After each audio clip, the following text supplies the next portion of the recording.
What? Morning, Dad. Be back. Sure. Whatever. We love you and thanks for the support. Parent Protective Services. You're my water when I'm stuck. He's ridiculous. That's Cameron's way of saying hello. What's up, y'all? I'm here eating some food. Bet y'all doing the same thing. Oh, we need a passport? And I'm Cameron Boyce.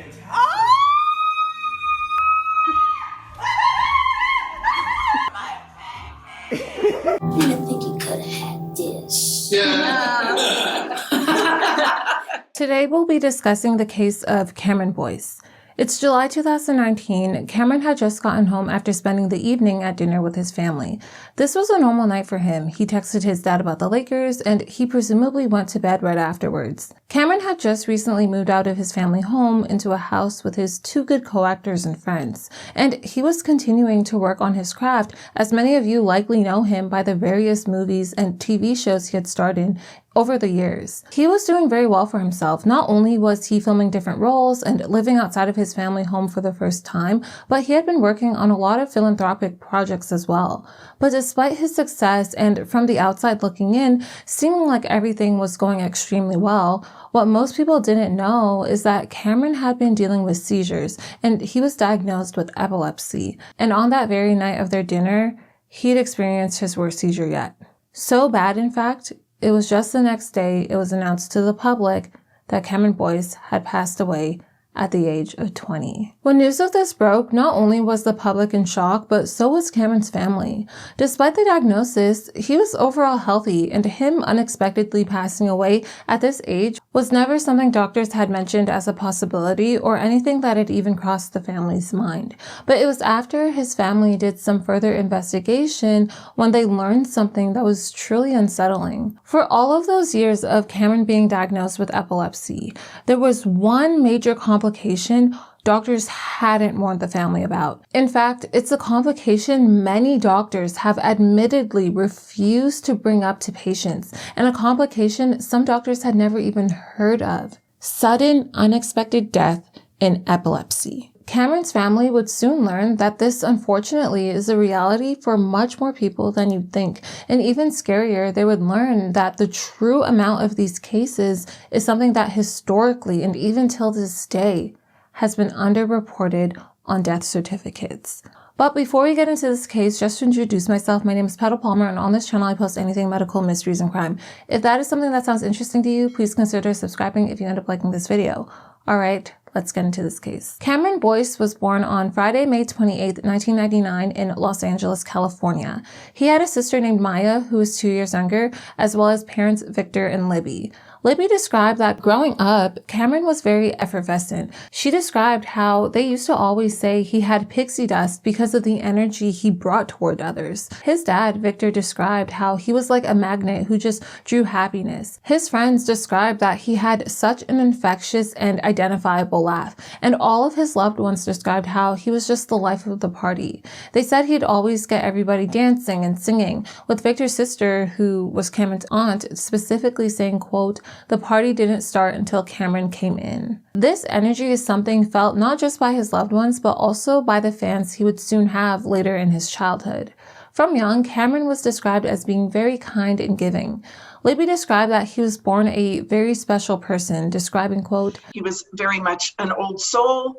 He really understood on a very, intimate and deep level, so many things that were so beyond his years, and really, really felt very strongly from day one about helping others and kindness and not bullying and, finding creative outlets." Cameron was so giving, Victor thought he was sometimes there too much for people, almost as if he was like people's therapist. He stated how Cameron was, quote, "giving to a fault," explaining how saying no wasn't something he typically did, even if it was zapping his energy. Cameron was a big fan of basketball, specifically of the Lakers. And later on, when he was older, at around 18 years old in 2017, he became a team member of a basketball league for Disney stars and other related people on TV called Hollywood Nights Celebrity Basketball. Since around 2019-2020, this league hasn't been operating.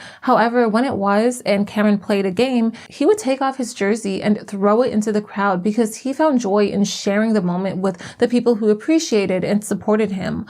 Series Jesse, currently starring as Connor in the Disney Channel Gamer's Guide to Pretty Much Everything, number 28, Cameron Boyce.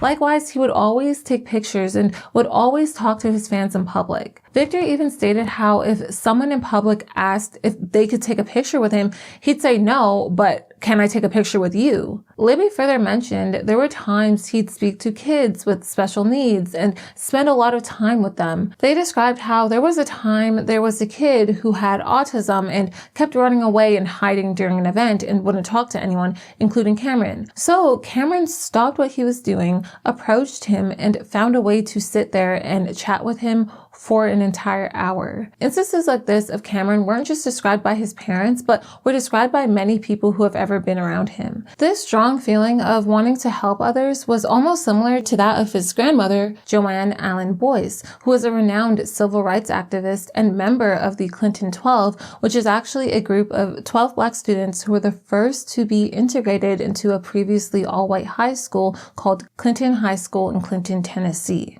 Cameron, too, took pride in his heritage. He was Jewish from his mom's side and African American from his dad's. He stated, quote, "Being African American and Jewish, I have plenty of ancestors and family members that I can look to for strength, and more importantly, for a grateful outlook on life. Every one of them clawed and scratched for my sister and I to be in the position we're in today." Victor described that they read to Cameron in his early years, they put him in preschool, and he grew up around music since he was an infant. As a baby, Cameron had colic, which is when a healthy baby cries for a very long time for no obvious reason. They tried a lot to get him to stop crying, but they didn't know what to do. But then one day, Victor put on a hardcore rap song while rocking Cameron in his front pack, and he looked in the mirror and noticed how well Cameron was reacting to it. And so, as a baby, in order to keep him from crying, they would play music because after they would play it, his eyes would get big and he'd immediately stop crying. Then as he got older and began developing his interests, it was very clear from a young age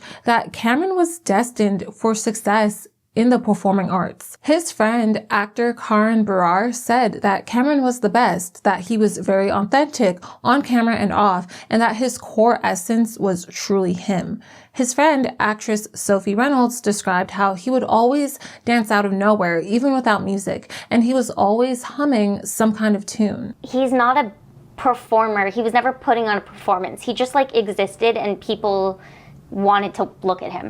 His attention was, he was someone that captured people's hearts and attention very easily. And so almost I would argue that everything that you know about him, it's even more authentic than you would think. Karan said that Cameron had the greatest laugh, but that he would genuinely laugh at anything, even things that were terrible jokes. And whenever out, Karan and Sophie could just tell when Cameron would laugh to not make a situation awkward and to be a great friend, so people would leave a conversation feeling good because they think Cameron thinks they're hilarious. Overall, they described he was great at making people feel comfortable, and he brought great energy to the conversations he was in wherever he was. And this wasn't just with his friends, because there's a clip where he even made Michelle Obama laugh when she was on set starring in an episode on Jesse. There is no treasure map on the back of the Declaration of Independence.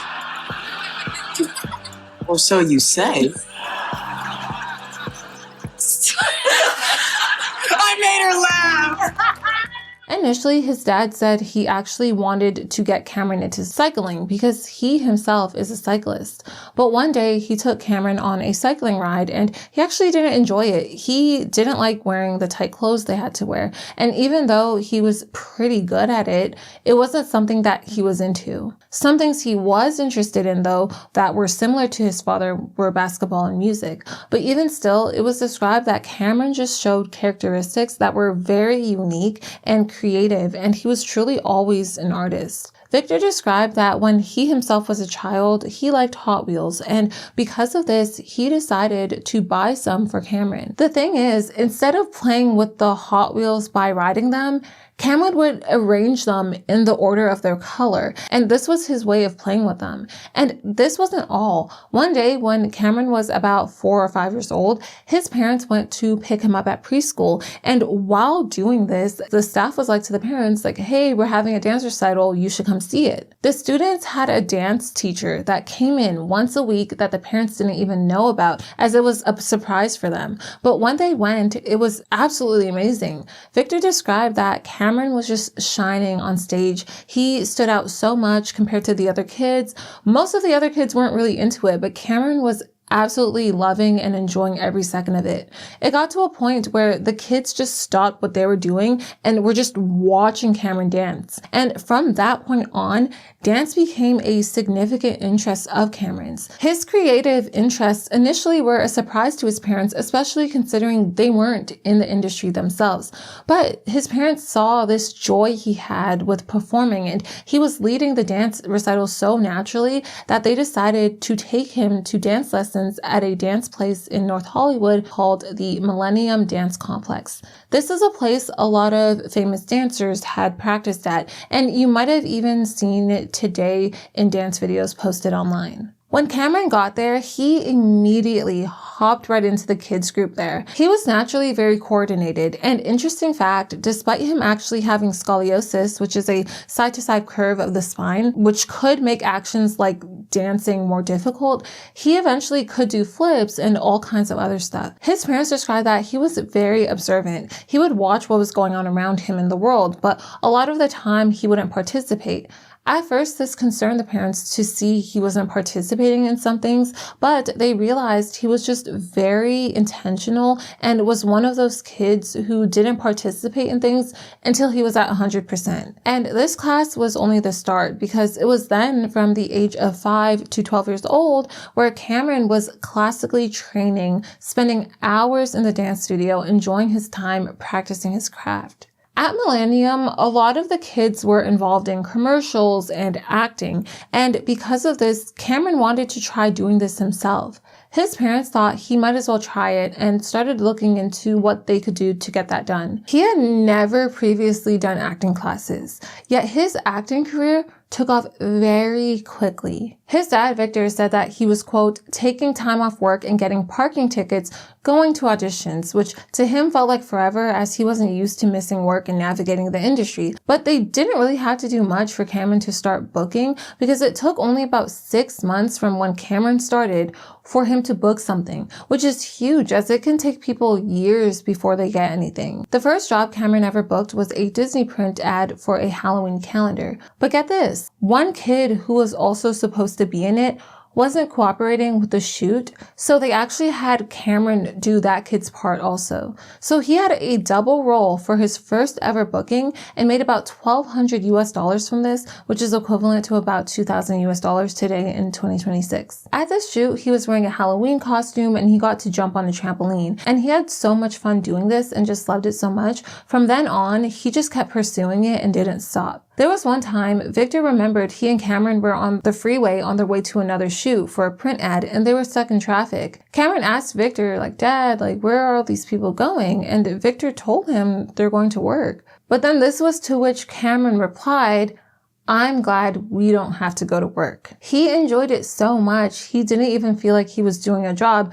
which he technically was. It just felt like any kid going to their soccer practice or dance class. It was just fun. Essentially like the quote, if you do what you love, you'll never work a day in your life. That specific shoot was also very fun for Cameron, especially as it involved a pillow fight. And eventually, as he progressed in his career, he was spending up to 4 to 8 hours a day dancing, working on his craft, and enjoying every second of it. His mom, Libby, said that, quote, he just had a true joy of life, of performing, of his craft. Although he started with print ads, this soon led to doing commercials, which then led to movies and TV. At just about 9 years old in 2008, he made his debut playing a young version of guitarist Ryan Ross in the music video, That Green Gentleman, Things Have Changed, by band Panic at the Disco. But this wasn't all for young Cameron. Throughout that entire year in 2008, he was literally booked and busy. During that year, he landed a recurring role in a soap opera, General Hospital Night Shift, which aired from July 2007 to October 2008. He also made his first appearance in a feature film, a horror movie called Mirrors, where he played the son of the protagonist as a character named Michael Mikey Carson. In his second film, he starred as a character named Sam Holloman in the spy movie Eagle's Eye, and just 2 years later, he made his next prominent film role playing the son of the protagonist in the very well-known comedy film Grown Ups. But Cameron didn't just have this impressive acting lineup in film, but he also had some significant TV series in which he was able to showcase his dancing talent. In 2010 to 2011, he appeared in the web series The Legion of Extraordinary Dance. And in 2011, he not only appeared in the Disney Channel series Shake It Up, but he also appeared as a featured dancer in a Dancing with the Stars special. In addition to featuring on Shake It Up, he also made a guest appearance in Good Luck Charlie, where he played an imposter version of one of the main characters, Gabe Duncan. In 2012 to 2014, he voiced a character named Jake in a Disney Junior cartoon series called Jake and the Neverland Pirates. And what a lot of people, especially of our generation, mainly know him from was his co-starring role as Luke Ross in the sitcom Jessie, a show where his character was known for being a charismatic troublemaker who was confident, carefree, and loved to dance. This show was an absolute hit on Disney. After airing for a total of 4 seasons from 2011 to 2015, Jessie came to an end, but Cameron's career was nowhere near over. In July of 2015, he starred as a main cast member in the film Descendants, playing a character named Carlos, who was the son of Cruella de Vil, and he continued starring in the subsequent Descendants films. Interestingly, Victor actually didn't want Cameron to be an actor because being from LA, he grew up with some child stars and saw how bad the industry did them and the unfortunate path they ended up on. He was in sales, so being in the industry was never something he expected to be in, but he just made sure to keep this in mind while navigating the industry so Cameron would be all right. Eventually, as Cameron went on to book bigger roles at Disney and began traveling the world to film, Victor left sales to continue fully being Cameron's dadager. As mentioned, many describe that Cameron was very genuine on or off stage or set. All people from different areas of the shoots and jobs he would do would always tell Victor how his kid was different from some of the other kids. He was really nice, paid attention, and took direction. Victor said people would often ask them how they got him to be this wonderful kid and person, but he replied that he just came out this way. They raised him, they took care of him, did everything to be loving, attentive parents, but, quote, he just created his own path. It can be stressful for kids to not be in school and to deal even with a little bit of fame. For a while, Cameron was actually uncomfortable with the fame, but one day, Libby and Cameron were together and actually ran into Corbin Bleu, who notably played Chad in High School Musical and Izzy Daniels in Jumpin'. And Libby told Corbin that Cameron was struggling with the fame aspect of everything. After hearing this, Corbin took Cameron aside to talk to him, and he just explained how his fans will grow up with him. They're also going to be getting older as he gets older. So truly, you're all kind of at the same place in life, and they'll remain with you from when you're all 8 years old to later when you're all older. Well, what Corbin told him basically was that, you know, your fans grow up with you, and you will have the same fans from when you were 8 to forever, but they will grow up with you. So you guys are kind of all in the same space. And he added more to it. I forget exactly what it was, but whatever he said after that, it really clicked with Cameron, and he just was just like at ease after that. And whenever Victor would check in and ask Cameron if this was something he still wanted to pursue, Cameron would always say yes. But this brought up the other struggle that the family faced, which was the fact that Cameron always had so much attention on him. It was hard for his sister, Maya, to just be known as Cameron's sister. The parents struggled how to navigate this as Cameron kept on getting bigger and more famous. But they said when Maya had a meltdown about this, Cameron was extremely supportive and talked to help her get through it. They described that he was wise beyond his years and knew what to say to Maya to help her feel safe and seen and as if she could be her own person. Cameron used to ask his mother Libby to share her wisdom with him, but a lot of the time when she had conversations with him, she felt as though she were his student because of the wisdom he had at a young age. Libby expressed how he was such a passionate person in what he did with dancing and acting, but quote, for the family, he was a goofball, he was our rock, he was our glue, he was our cheerleader, he was just an amazing, amazing human. With his public reach, was actually able to do a lot with his philanthropic nature. Cameron was very passionate about the global water crisis and advocating to end gun violence. He supported the Thirst Project, which is, quote, a nonprofit organization that works with the support of young people to end the global water crisis by building freshwater wells in developing communities that need safe, clean drinking water. In 2018, he even won the Pioneering Spirit Award at the organization's Thirst Gala. He also did a lot of work regarding anti-gun violence, even developing a social media campaign called Wielding Peace to, quote, help reduce gun violence using the power of photography to show celebrities, gun violence survivors, and gun control supporters wielding something peaceful. And he was also passionate about encouraging young people to find creative outlets to express themselves. He had always been very into his craft, but particularly in the years 2017 to 2019, Victor described he was very locked in with it and wanted to build off of the foundation he had set with the things he learned and also just his natural ability that he had. But despite everything seemingly going well with his career, relationships, and advocacy, there was one thing in particular that out of the blue began affecting him. On New Year's Eve, Thursday, December 31st, 2015, Cameron, who was 16 at the time, had a sleepover with two of his friends at his house. Eventually, after the New Year's countdown was done, he and his friends went to sleep, sleeping on the floor in his room. But just a few hours later, at 6 a.m. that Friday morning, Cameron's friends ran into Victor and Libby's room, frantically stating that Cameron was spitting up blood. His parents quickly ran to the room, and when they got there, Cameron was, quote, completely out of it. Victor tried giving Cameron water, but he pretty much just ended up pouring it all over himself. They tried asking him questions, who he was, where he was, what year it was, but he wasn't able to answer. Libby described it was like he was vacant. Victor picked Cameron up, brought him to the kitchen, and put him up on the counter, and they quickly called 911. After emergency services arrived, as protocol, they had to take Cameron away from the parents to check for child abuse. And once they ruled this out, they asked which parent would like to go in the ambulance with him, to which they decided that Victor would head to the hospital. They were at the hospital for a while, and Libby was just at home extremely worried. Initially, Victor thought that since he was spitting up blood, maybe Cameron was having a gastrointestinal problem. However, it was while they were there when they were informed that Cameron actually had a seizure.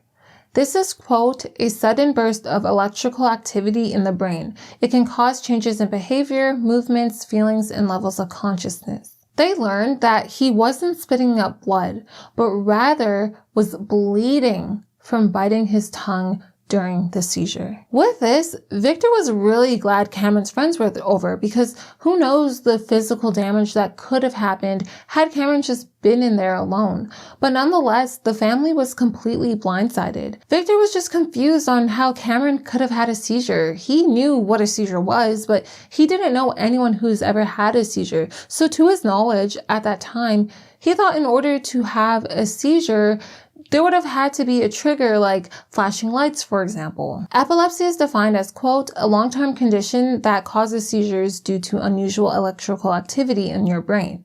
Seizures can be caused by many things, including stress, lack of sleep, illness or fever, alcohol withdrawal, and even certain medications, amongst others. For people who do experience seizures, these are common triggers for them, but some other triggers can include flashing lights like Victor had mentioned, not eating well, and even drug use. The medical staff further explained how, because this was just one seizure, this wouldn't yet be considered epilepsy, because they said that, in general, everyone can always have one free seizure in their life. But they said that when someone has a second seizure, that's when they're diagnosed with epilepsy, and then they start to treat you. Libby said that in retrospect, knowing what they know today, That's not the best information to give because it essentially minimizes it and brushes it off. Victor said at the time he wasn't even thinking about epilepsy because it was never mentioned, and Libby said how brushing it off like this doesn't really allow people to prepare for what could be the potential reality, especially because it was just 13 months later, around February of 2018, when Cameron in fact experienced his second seizure. After months had gone by without Cameron getting another seizure after the first one, and being that the health professional told them that they could just have one free seizure, Victor for a while thought that this might just be the case. He said that in a sense, he almost forgot about it because life went on so smoothly, everything was going normally, and again, it was explained to them that this was probably not a big deal and just a one-off thing. But once the other seizure came, all those months later, that's when it truly got serious. Cameron was subsequently diagnosed with epilepsy, and they quickly had to start figuring out what to do regarding getting medications, information, and treatment. This was actually a very difficult process for them. Victor even later described that this is where his, quote, frustration with the medical system came. The family wasn't given much information or tools regarding this diagnosis. Libby described that all they got was a brochure. Before Cameron experienced the second seizure, he wasn't even referred to a neurologist. But after the second one, he began seeing a neurologist at a Kaiser Permanente hospital in California. Still, even with this, the neurologist they saw gave them medications, but they still barely gave any information. There was nothing substantial with significant resources or information regarding just how much epilepsy can drastically affect someone's life. There are three main types used to classify seizures: generalized, focal, and unknown. Generalized seizures affect both sides of the brain. Focal seizures start in one area of the brain, and with unknown seizures, the beginning of the seizure is unknown, and thus it's not known whether the seizure is a generalized one or a focal one. And these types have subtypes which all differ in the symptoms you might see in the patient. For example, depending on what part of the brain is affected, different seizures can result in different movements, such as stiffening, jerking, twitching, even staring. Likewise, some people have a seizure every so often, and some might have a seizure even multiple times a day. Cameron happened to be someone who only had about one seizure every year, and because they were so infrequent, it was hard for them to determine or pinpoint what was working and what wasn't. They did a CAT scan and other scans of his brain, but it looked relatively normal. They might have seen some small abnormality, but they didn't see any spots or specks in it that was of note. And so they tried many treatments, but still they had a difficult time pinpointing what could help. For one, they gave him a medication called Keppra, also known as levetiracetam. This is an anticonvulsive. At one point, they even had him do an electroencephalogram, or EEG, a test where he had to wear electrodes with wires attached to his head connected to a portable device to assess the electrical activity in his brain. And he even went to a Rams game with this on, covering the apparatus with a beanie because he wanted to keep living life normally and didn't want to just stop doing anything because he had seizures and was treating it. Doing this, however, also didn't really show anything. And finally, they then tried inducing seizures by using things like flashing lights as a trigger, but he also had no response to this. They were just trying to figure these seizures out, but still, with how infrequent they were never able to conclusively determine what was causing them, because there was no way for them to be sure if it was working or not throughout the year. Throughout his time navigating the routine of consistently taking medications and trying to treat the condition, on top of his busy schedule filming for various roles and practicing his craft, Cameron was still naturally altruistic and very giving. He would often spend his spare time visiting sick kids in the hospital, and even though he'd be scheduled to see just a handful of kids, he still made it his mission to go to every room on the floor to make sure all of the kids were visited. This was something he did before and even after being diagnosed with epilepsy. His father described that since being a teenager, Cameron knew the potential he had with being able to positively affect people. He didn't feel sorry for himself. Further describing, quote, he's the kind of kid that even though he was dealing with his own thing, he would go to Children's Hospital and visit every kid on the ward and would not leave until he saw every single person. He would literally give you the shirt off of his back. I've seen him do it. In May of 2019, just before his 20th birthday, Cameron moved out of his family house to move into a home he purchased still in the LA area with his two friends, Karan Brar and Sophie Reynolds. Karan Brar was actually Cameron's co-star in the Disney TV series Jessie, playing his younger brother Ravi. They met during their second round of auditions for the show. Karan had seen Cameron and Victor in the waiting room, and after the audition, Karan's dad asked Karan how he thought he did, and he just said he thought he did good, but that the kid that was in the waiting room with them, which was Cameron, he thought he was the biggest competition. He just had a feeling because Cameron had done really well. Then during final round auditions, he and Cameron were called in to audition with or against each other, and both of them got their roles. When Karan first moved to California for filming, he had no friends. He was just 12 years old, and it was just him and his dad in the apartment.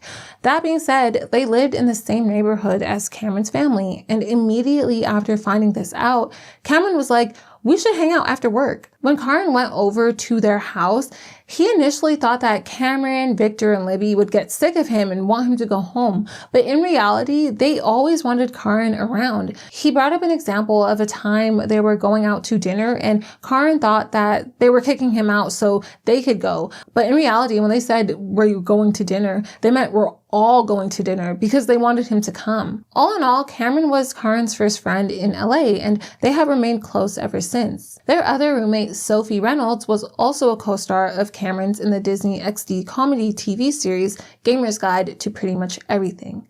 Cameron also met Sophie at one of the final auditions she did for the show. She was alone in the hallway after her audition and was really nervous about how she did. Cameron at the time already had his role solidified, and so he walked out to Sophie, gave her a fist bump, and said, I'll see you soon. Sophie heard Cameron and Victor laugh in the middle of their soundstage, and this was the first time she met Victor. She and Karan actually described how Cameron and Victor had the same laugh and smile as each other.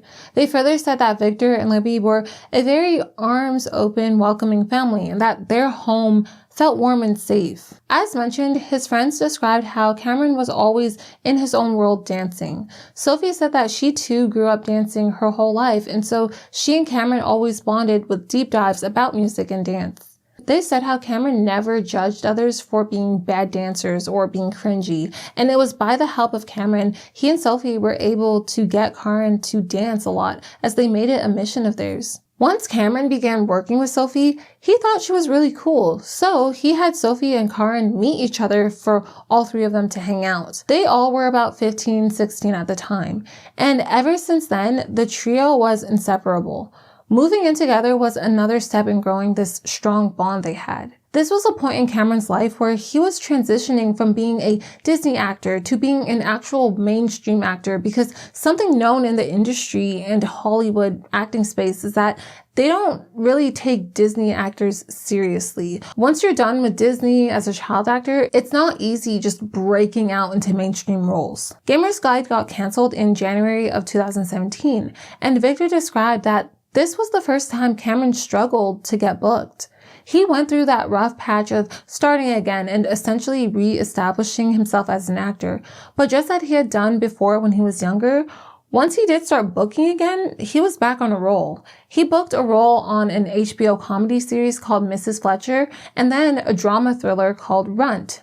Victor described he essentially reinvented himself as an actor. He was so locked in with his craft and was working really hard to be taken seriously as an actor. Things were looking up for Cameron and his career, but unfortunately, it wasn't long after when this all tragically changed. On the night of Friday, July 5th, 2019, Cameron, his parents, and his sister Maya all went out to dinner as a family.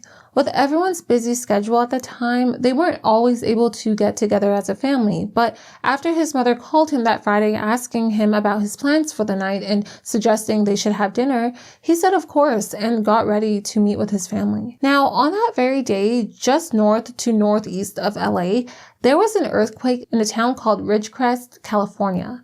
This earthquake was actually the strongest earthquake in Southern California in 2 decades. On this night, LA and surrounding areas were experiencing aftershocks from the earthquake, and so while they were at dinner on the patio, They were actually rocking. Despite this was just an ordinary dinner for them. One moment Victor remembered as being cool and funny was when Libby asked Cameron about how his house was doing, and he replied that this house was, quote, the epicenter of everything that's cool. The parents described that he and his sister Maya were cracking jokes. They were teasing their parents. They were taking pictures. They also mentioned Cameron also actually didn't like his meal, but they were having a good time with each other and everything was normal. After dinner, they dropped Cameron off at his house. They said, I love you. And after walking to the door, the last words Victor heard him say was, quote, Daddy's home, as a joke, clowning around with his friends. Throughout the rest of the night, Victor and Cameron had been texting back and forth about the Lakers. Libby described she wasn't sure exactly what the situation was, but Cameron apparently had been upset potentially regarding something relating to the Lakers not drafting someone, and so he sent a sad face on text about it. These were usual texts they would send, as he was a big Lakers fan, so they would talk about basketball often. It was sometime between 12:30 and 2 a.m. when the text stopped, which makes sense. It's late, so he probably went to sleep. But it was just later that day in the early morning when he was found in his room unresponsive, and immediately emergency services were called. Unfortunately, after arriving at 2:45 p.m., Cameron Boyce was pronounced dead at the age of 20. The news of this was announced to the public very shortly after, and the next day, on Sunday, July 7th, the tragic news was all over news articles and social media. Everyone was just shocked to hear about Cameron's passing, but not just the general public, because even his loved ones were as well.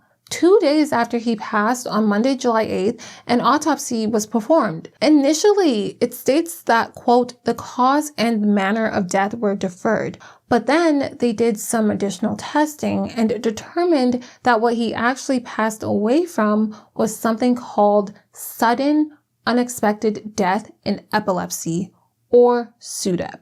According to epilepsy.com, quote, SUDEP is the sudden unexpected death of someone with epilepsy who was otherwise healthy. In SUDEP cases, no other cause of death is found when an autopsy is done. SUDEP has no known etiology, meaning the reason for why it occurs is not known.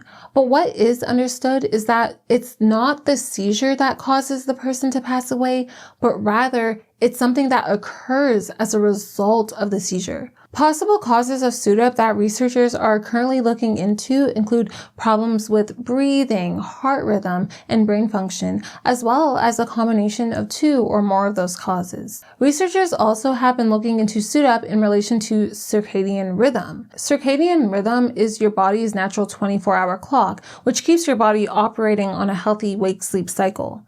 Nearly every organ and tissue has its own circadian rhythm. So what essentially is theorized is that during a seizure, if the circadian rhythms for these organs get thrown off, that could cause problems. For example, when someone has pauses in their breathing while they're asleep, this is called sleep apnea. During a seizure, one's breathing might end up temporarily pausing. The thing is, if the pause lasts for too long during a seizure, this might reduce oxygen in the blood. Not just this, but when looking at the heart, a seizure might cause a dangerous heart rhythm or cause one's heart rate to be too slow. And even if not related to one's rhythm being off, a seizure could just cause someone to suffocate if their airway is blocked. During seizures, Cameron would bite his tongue or bite his lip, and he also wouldn't have any memory of the seizure. Libby believed that what might have happened during that last seizure Cameron had is that the seizure was so bad he just couldn't breathe or his heart must have stopped.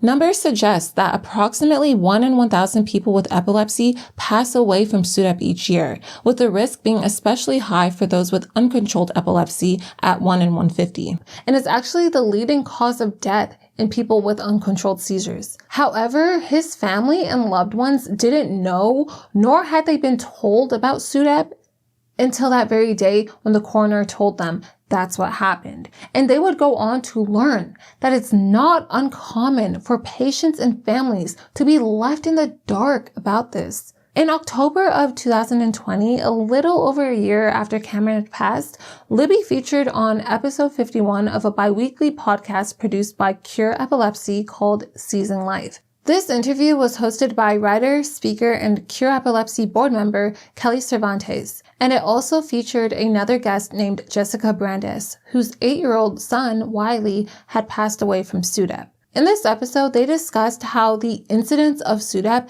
is more common than once thought. Libby had been doing research on the topic, and she said that after the bit of research she had done in the last year and few months, she believes, and research suggests, that there may be far more than 1 in 1,000 people who have epilepsy who pass away from SUDEP each year.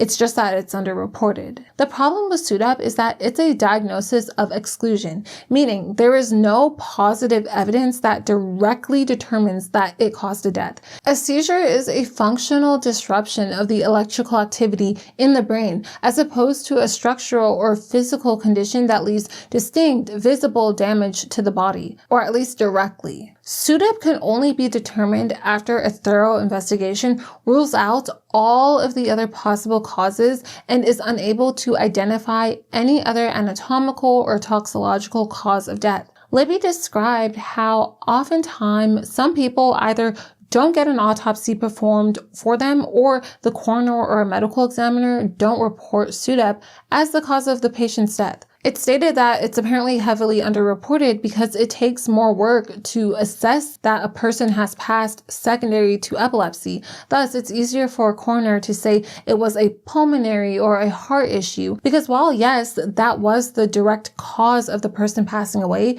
it was the SUDEP from epilepsy that caused it in the first place. In Jessica's son Wiley's case, whenever there's an unexpected death of a minor, this almost always prompts a mandatory investigation. But Jessica described that some parents even mentioned having to fight for their child's death to be considered SUDEP from these investigations. It took months of them going back and forth with their medical examiner before getting the cause of death for their child.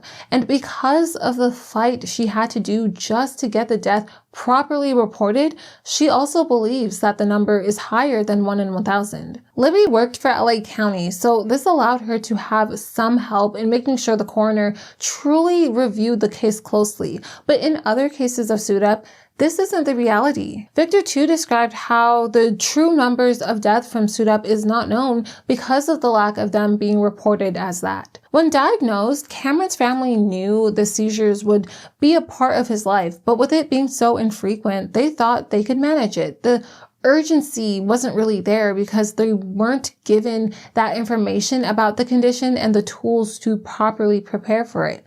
His neurologist, nor did anybody on the care team, ever mention SUDEP to the family. The conversations they had with the doctors essentially made it seem like it wasn't a big deal and he just needed to take his medicine. They felt as though the medical community could have, quote, armed them better, with Libby further explaining, quote, there's a balance between freaking a parent out and just giving them tools. Jessica brought up the example of how you tell people that before driving, they should put on a seatbelt or else they could lose their life in a crash.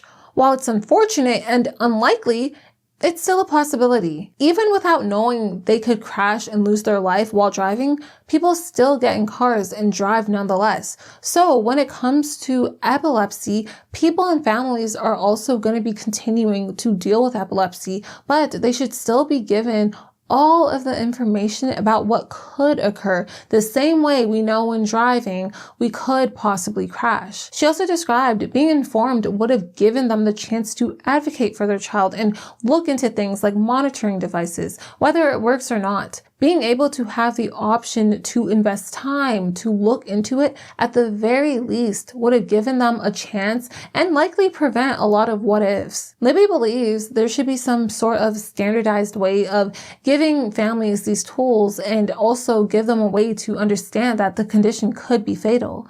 This includes having a starter kit when someone is diagnosed with epilepsy, going over what you need to do, how to live with it, things to watch for, how often to go to the doctor, and more information about medicine or the treatment protocol. And Libby even went back to the Kaiser Permanente hospital where Cameron's neurologist was at to speak to them about this. When looking back at the original ER doctor, Libby explained how it's easy for people to view doctors as end-all be-all, but she pointed out that as an ER doctor, that doctor's knowledge of seizures and epilepsy wouldn't be as profound as a neurologist. So in retrospect, it's best to not hang on to every word one doctor says and go get a second opinion. Specifically for families just finding out their kid has epilepsy, if they have a choice, she recommends getting to a level 4 epilepsy center and seeing an epileptologist, which is a neurologist who specializes in epilepsy. While she stated she doesn't know if it would have saved his life, she noted that epileptologists study this on a regular basis and have in-depth knowledge about epilepsy,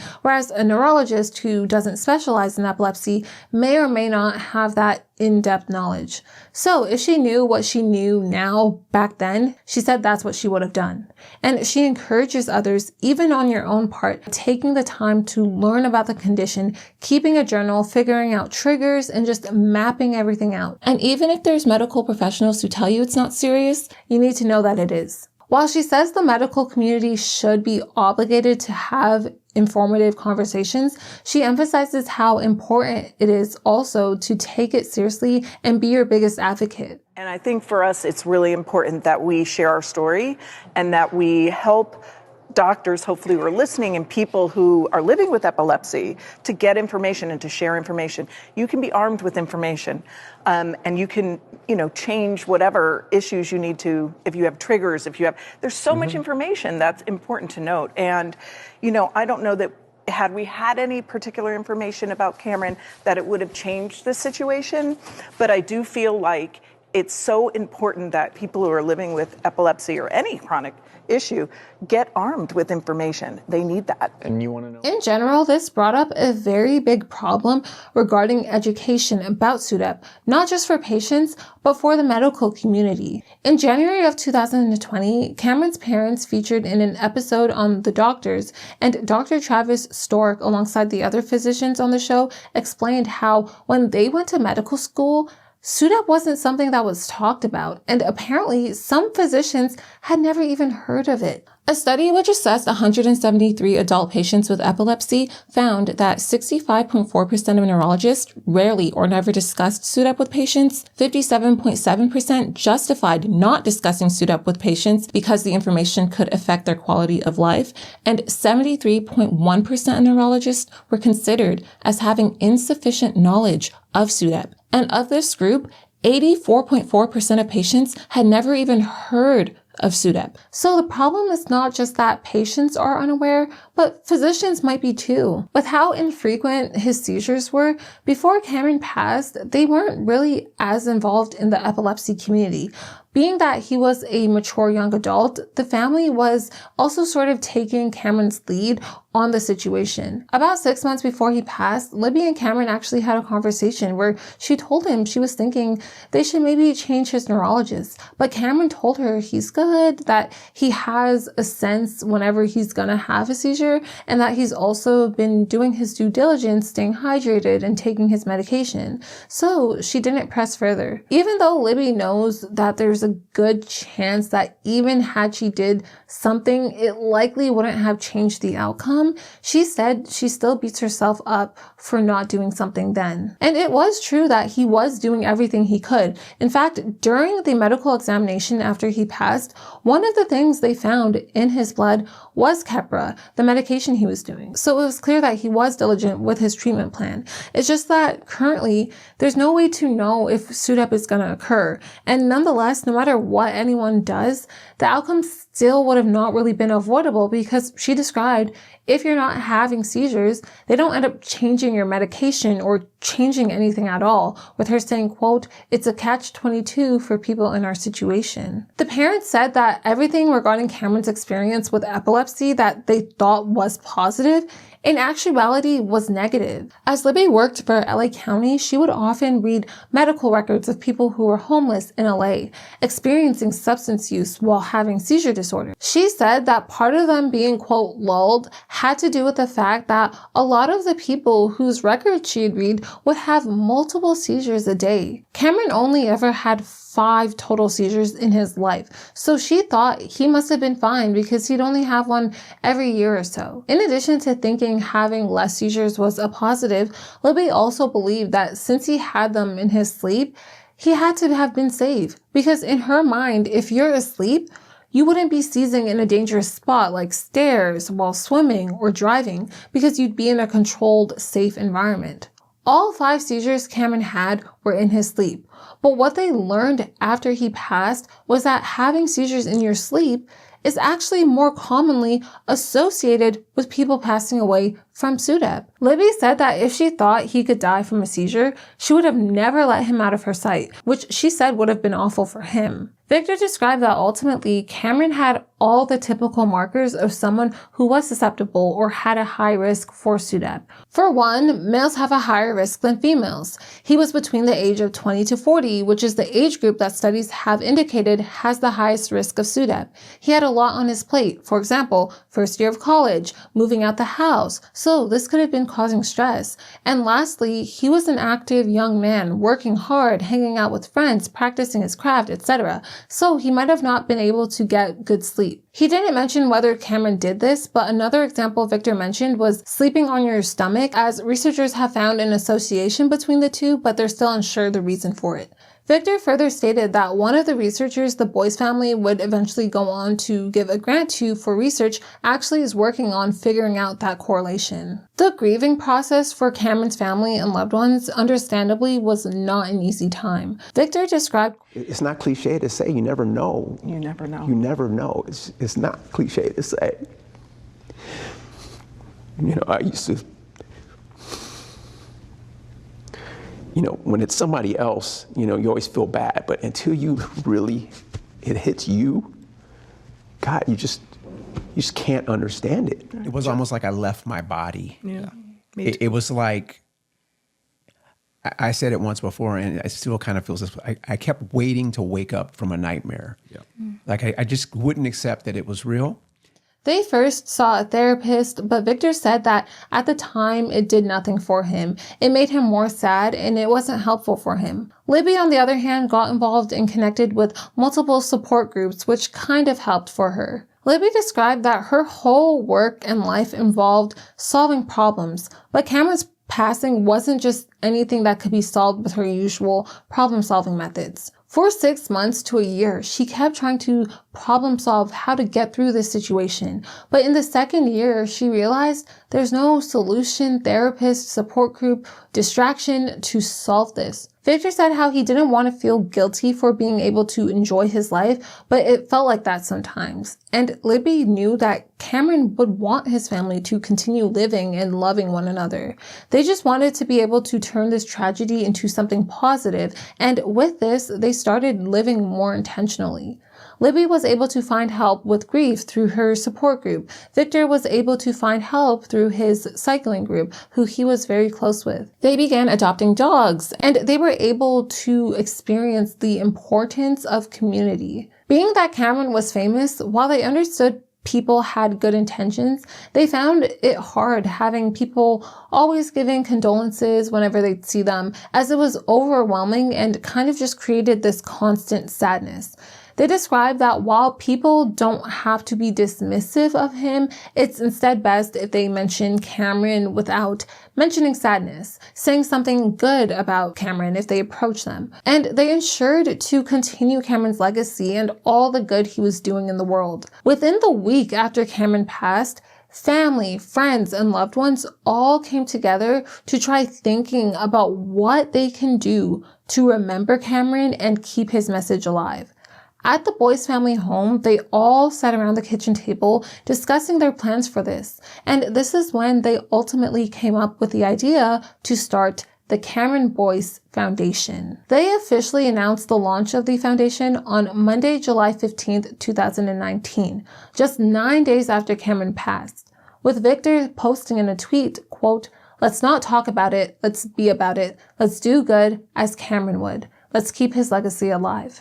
They weren't given the tools to prepare themselves for something like this. And that's what they wanted the Cameron Boyce Foundation to be about: awareness and resources. Libby said she knows people are safe because of him and his story. And while that doesn't necessarily heal her, it's nice knowing something good came of it. When Cameron passed, a lot of people came out of nowhere on social media just messaging Victor about how they had epilepsy or experienced a seizure or knew someone who did. And that's when they realized the effect they can have on people's lives with the foundation focusing on epilepsy. Initially, with the foundation, they had a very huge mission of continuing with all of Cameron's passions and causes he had been working on, which included the Thirst Project, anti-gun violence, expression through art. But then after thinking about the fact that epilepsy is what took his life, they realized it would truly be important to bring more eyes to epilepsy. And so they decided to just focus the foundation on epilepsy awareness and research. Eventually, they were able to find a director named Heather Kuhn and then one named Ben Teller. And they really worked on getting this foundation going to help with the cause. Cameron's loved ones also remained heavily involved with the foundation, with all of them working on different areas and doing what they can to help with it. And the outpouring support they had from the public was helpful in getting it going, especially as they started it while they were truly in the thick of grieving. The mission of the foundation is to, quote, honor Cameron's legacy by empowering young adults living with epilepsy through education, support, and community while working to end SUDEP. A main goal with the organization is to educate people about SUDEP, not scare them. And as mentioned, another main goal is to get SUDEP properly reported on death certificates. As Jessica Brandis mentioned on the Seizing Life podcast, that it's important for these numbers to be reported correctly so that they can get the NIH funding for research, treatment, and/or prevention. Libby and Victor described how epilepsy is one of the most common serious neurological conditions, yet it's hardly talked about. And Victor stated that he personally wants to dissolve and get rid of the stigma surrounding it, because historically, epilepsy has always been a misunderstood and stigmatized condition. There are many myths and misconceptions surrounding epilepsy. For example, many people believe epilepsy is a mental illness. Some even think it's contagious, and many believe it's something people should keep private because they think it's shameful to have. Additionally, for those who do know someone with epilepsy, they may feel very worried that they have to be around the person constantly in case they start seizing and are alone. Or on the other hand, they may feel on edge being around them that they might just end up seizing right then and there. Victor was really hoping to get public figures, whether it be celebrities or athletes who had epilepsy, to come out and share their story to get eyes on it. The same way something like cancer, for example, has a lot of awareness on it. Since one of his concerns was that they know there are public figures out there with epilepsy, it's just that many don't talk about it. Approximately 1 in 26 people will develop epilepsy at some point in their life. And Karan Brar described that he thinks once people get diagnosed, it feels like the conversation has to be put on a pause simply because there's no cure. Yeah, I think like one thing that I notice, first to pick up what we were just talking about, once people get diagnosed, I think it feels like the conversation hits a pause button because we don't have a cure yet. That like, hey, let's just find you some meds that you feel comfortable with that don't have a crazy amount of side effects, and then great, you're on your way. And like that feels like a pause in the conversation until we have a cure. And we want the conversation to be ever evolving. While the Cameron Boyce Foundation did partner with a large organization called Cure Epilepsy, which helped them find researchers, Cameron having notoriety and having a huge fan base, especially of youth, it helped grow the foundation more and gain traction, bringing eyes to epilepsy that otherwise wouldn't have from the organizations. But Victor described that there's people who are even bigger who have epilepsy, and they want them to come out and share their story. He further said that he understands that not everyone wants to share their health story with the world, but he acknowledged that it would be helpful if more people did. Because considering a lot of young people develop epilepsy, with having so many eyes on you, especially from young people, it would help get them somewhere to go to have information and not be in the dark about their condition like how they were. Karan said that there weren't a lot of resources for those in the community, and a lot of young people, whether they were diagnosed or a loved one, didn't didn't have a voice. So he said that's the gap they wanted to fill. Sophie said that the foundation is about lending a voice where it's needed. So listening to the epilepsy community to find out what is needed and working on that. And ultimately, Karen said they're pushing for advocacy and research to find a cure and end SUDEP. So far, the Cameron Boyce Foundation has invested $425,000 US to research grants for SUDEP with Cure Epilepsy, contributing to the more than $5.8 million Cure Epilepsy has awarded in SUDEP grants and over 43 research projects they funded. Furthermore, the Cameron Boyce Foundation has educated over 18,000 people through online resources. They have a Facebook support group for young adults with epilepsy called Now What, and they've even launched the Now What podcast, where they provide resources and information, discussing things like what to do, next steps to take, how to navigate their life with epilepsy, etc. I think Cameron would really want people to understand the power and like the community that they have around them, no matter how big or small, just like the friends near you, and to always have like an idea to be creative and to really stretch your brain and just like try stuff and fail and try again. And yeah, I mean, he was seriously like he just was the man of a million talents. He would just be like, I'm deciding to learn this new thing today. I'm going to invite Karan over. He's going to watch. He might look at me a little crazy, but I'm going to try it. I'm going to have Boo Boo come over. We're going to learn how to make jam. I remember that was like one of the last things he did was he had all of his friends over and they were making jelly together. And I was like, why? I just felt like it. Why not? So just, just go after it. Just do things just to do things and enjoy doing them. They want people to not just be a statistic, but to feel connected and seen. And so they make sure to share a lot of patient stories and encourage the community to send emails and DMs if they have any questions. The foundation also hosts an annual fundraising gala called Cam for Our Cause. Overall, the Boyce family described how they were so grateful to have that last night with Cameron. Victor described that the last thing he told Cameron was, I love you. And he said he was so grateful he saw him before he passed because it would have been even more devastating if he didn't. Libby, the day before an interview on the Brain and Life podcast in February of 2023, spoke to a neurologist who told her he uses Cameron's story in his discussions. And the Boyce family are able to just witness the lives that have been saved because of Cameron. They further described how they know Cameron would be proud of what they're doing and also proud of his best friends who the parents described as ride or dies, especially Karen and Sophie. Libby described how Cameron was like an anchor that everyone depended on for sanity, reason, fun, etc. And seeing how others, including his friends, would say this about him really reinforced that. Some advice and encouragement they have for young adults is to work within your own community. One doesn't have to do something huge to make an impact. They could just focus on their interpersonal relationships, having conversations with neighbors or friends.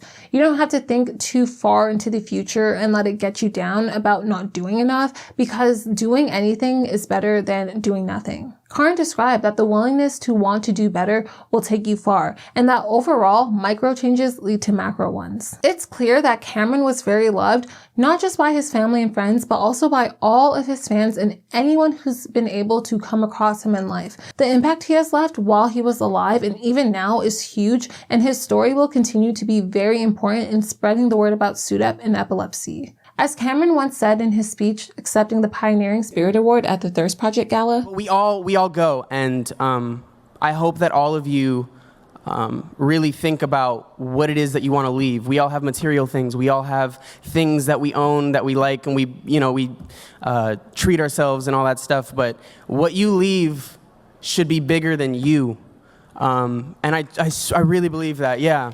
But yes, that is it for today's video. What are your thoughts on this story? Did you know much about epilepsy? Have you heard about SUDEP? Was there anything that surprised you? Please comment your thoughts below, and don't forget to subscribe so you don't miss any other videos on medical cases, crime, and mysteries.